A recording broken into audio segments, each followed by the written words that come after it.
আজকে দেখে নেব বাঙালির একটা খুব প্রিয় রেসিপি ফুলকপি দিয়ে ট্যাংরা মাছের ঝোল। এই রেসিপিটা ট্যাংরা মাছের জায়গায় আরও অনেক ধরনের মাছই হয়। এটার রুই কাতলা বা কই মাছও খুব ভালো লাগে। প্রথমে ট্যাংরা মাছগুলো একটু নুন হলুদে ম্যারিনেট করে রাখবে। তারপর এরকম গরম সর্ষের তেল হলে ওর মধ্যে একটু নুন দেবো, তাহলে মাছগুলো ফাটে না। দিয়ে মাছগুলোকে হালকা ভেজে তুলে রাখতে হবে। আর এখানে ফুলকপি দিয়ে ঝোল তো ফুলকপি লাগবেই, তো আগে এখানে নুন জলে ফুলকপিগুলোকে হালকা ভাপিয়ে নিয়ে তারপরে নুন হলুদ দিয়ে ফুলকপিগুলোকেও আমরা ভেজে তুলে রাখবো।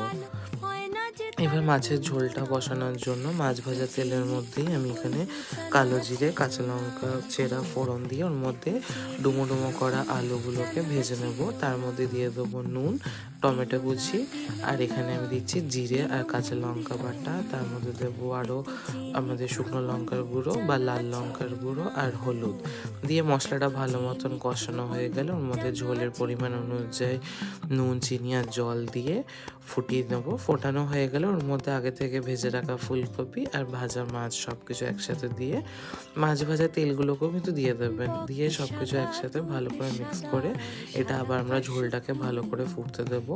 মোটামুটি ঝোল ফুটে আসলে ওর মধ্যে ধনে পাতা দিয়ে গ্যাস অফ করে এটা একটু স্ট্যান্ডিং টাইমে রাখতে হবে। তারপরে গরম গরম ভাতের সাথে সার্ভ করে দিন এরকম ট্যাংরা মাছের ঝোল ফুলকপি দিয়ে। শীতে কিন্তু